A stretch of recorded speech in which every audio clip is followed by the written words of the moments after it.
Coach Tony here from uplifting365.com. Uplifting 365 is about the whole anxiety management thing, and we're really about developing a positive anxiety mindset. It's taking negative actions that are happening in your life and figuring out a way to make it more positive.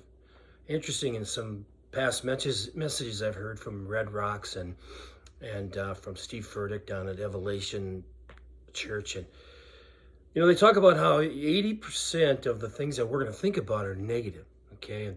And then 20% are going to be positive. And we go through at least a minimum of 40,000 words or thoughts a day. So take that and think about the 80%. And it's amazing to think about. And then 95% of those 80% are recycled thoughts that are getting old.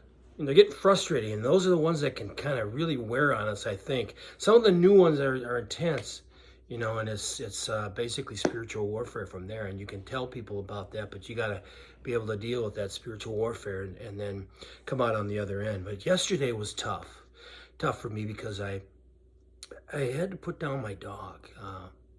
He's almost 15 years old, a lot of things going on, and we had to put him down. And I'm debating on whether I should post the start strategy that I kind of put together that deals with an incident like that, where you got to take your dog to the vet and say goodbye. And mainly, it's about how to take the negative and make it positive and change your own behavior, in that you got to get in the moment. You got to deal with where you're at and where you need to be, but not stuff it down. And that's how you take negative thoughts, or you just take a thing that's going to be tough. And I paused about it, and I thought about it, and I said, he's had a great life, I got to pause, be still, think about it, and say it. I got to be in the moment. I can't just push it out of the way and run to the next thing that's so important in life, because this is important right now. And in doing that, it's helping me, because now I'm dealing with it in a more positive way, and I'm starting to think about how much we loved him, and it was time for him to go, for a variety of reasons. A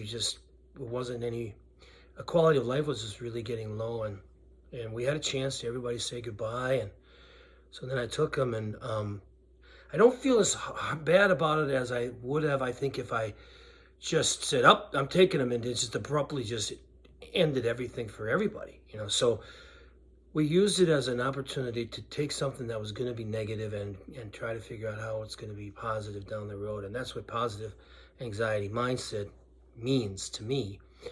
And I've been exposing you to the beginning part of the PEACE model. Yesterday I talked about P, which is positive anxiety mindset itself, and how do you begin to do that and think about silencing yourself and getting off into the different pillars, the 5 pillars, and you can start putting things in the stop pillar, the silent pillar, and build that up for you. So you've got a multitude of strategies that you can go to.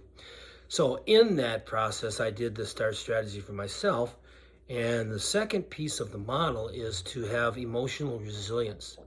And I think the only way to gain emotional resilience is, number one, figure out what you're going to read about that's going to educate you and how to get stronger in a more positive way in life, and stop concerning yourself so much with every little thing that's happened to you and bringing all that baggage along. Like Steve Furtick says in his first message in 2022 to his congregation, trying to get out of the COVID era, and he's like, you've got to drop the baggage. And it's a great message. It's the first one of 2022, and it's about stopping the level of lies you get from the devil, and it's cool.